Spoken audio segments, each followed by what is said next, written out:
എങ്ങോട്ട് തിരിഞ്ഞാലും പ്രഗ്നൻസിയെ കുറിച്ച് മാത്രമേ കേൾക്കാനുള്ളൂ. എന്നാ പിന്നെ ഞാനും കൂടെ 7-8 വർഷം മുമ്പ് ഞാൻ എന്റെ പ്രഗ്നൻസി പീരീഡിൽ കേട്ട കുറച്ച് കാര്യങ്ങളുണ്ട്. പണ്ടുള്ളവരൊക്കെ അങ്ങനെ തന്നെയാ പറയാറുള്ളത് എന്നന്ന് പലരും പറഞ്ഞു. ഇപ്പോഴും അതിന് മാറ്റമൊന്നും വന്നില്ലേ? അപ്പൊ കാര്യം കാലത്തിന്റെ മാറ്റത്തിലൊന്നും അല്ല അല്ലേ, ആളുകളുടെ ചിന്താഗതി തന്നെയാണ് പ്രശ്നം. 9 മാസം കംപ്ലീറ്റ് ആവുന്നത് വരെ പയറുപോലെ നടന്ന ഞാൻ പ്രസവിച്ചത്. ഹൈ, അത് തന്നെയല്ലേ കുട്ടിയെ പറയണേ, ഇറ്റ്സ് വെരി ഈസി. പക്ഷേ ഞാനന്ന് നല്ല ചൂടിലിട്ട് വറുത്തെടുത്ത പയറുപോലെ ആയിരുന്നൂന്ന്. മുഴുവൻ കേക്കൂ.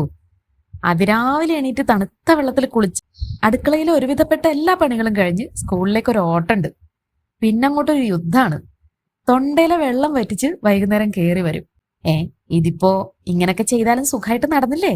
ദേ പിന്നെ ഒന്ന് മുഴുവൻ കേക്കൂന്നേ. അതേ, ഇങ്ങനെ റെസ്റ്റ് എടുക്കാനൊന്നും പാടില്ലാട്ടോ. മേലനങ്ങി പണിയെടുക്കണം. സ്കൂളിൽ പോകുന്നതും പഠിപ്പിക്കുന്നതും ഒന്നും അങ്ങനത്തെ പണികളല്ല. ഡോക്ടർമാര് പലതും പറയും. 3 മാസം ശ്രദ്ധിക്കണം എന്ന് വെച്ചാ പണിയെടുക്കാണ്ടിരിക്കണം എന്നല്ലല്ലോ. ഈ പണിയെടുക്കലിലേക്ക് ഇത്രയും ഫോക്കസ് ചെയ്യുന്നത് എന്തിനാണെന്ന് എനിക്ക് മനസ്സിലായില്ല. അതുപോട്ടെ, ഞാൻ അരി പൊടിച്ചിരുന്നു, പുല്ലരിഞ്ഞിരുന്നു, അതൊക്കെ ഒരു വശത്ത്. ഞാൻ അടി കൂടാറുണ്ടായിരുന്നു, അനിയന്റെ പുറകെ ഓടാറുണ്ടായിരുന്നു, അങ്ങനെ വേറൊരു വശം. ഇങ്ങനെ ഞാൻ അത് ചെയ്തു ഇത് ചെയ്തു എന്നൊക്കെ പലരും പറയും.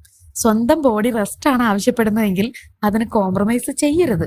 ഇപ്പൊ എനിക്കിത് പറയാൻ പറ്റുന്നുണ്ട്. അന്ന് എനിക്കൊരു തരം ചമ്മലോ ഇൻഫീരിയോറിറ്റി കോംപ്ലക്സോ ഉണ്ടായിരുന്നു. ഒരു കുട്ടി വേണമെന്നത് ഞങ്ങൾ രണ്ടുപേരും ഒരുമിച്ചെടുത്ത തീരുമാനമായിരുന്നു.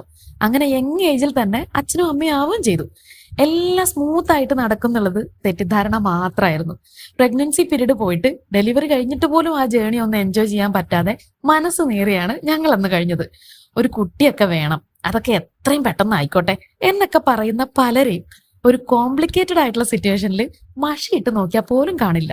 എന്തോ എനിക്ക് ചുറ്റും സ്നേഹം കൊണ്ടും കരുതൽ കൊണ്ടും ഒരു ചുവരുണ്ടായിരുന്നു. അതുകൊണ്ട് മാത്രം അതിനപ്പുറത്തേക്ക് എത്തി നോക്കി വിഷമിക്കാതെ മുന്നോട്ട് നടന്നു. പ്രഗ്നൻസി മാത്രമല്ല, മറ്റെന്ത് തന്നെ ആയാലും ഒരാളുടെ ബോഡി ടൈപ്പോ ജീവിത സാഹചര്യങ്ങളോ അല്ലല്ലോ മറ്റൊരാളുടെ. അത് മനസ്സിലാക്കാൻ അന്നും ഇന്നും ചിലർക്ക് പറ്റുന്നില്ലല്ലോ എന്നറിയുമ്പോഴാ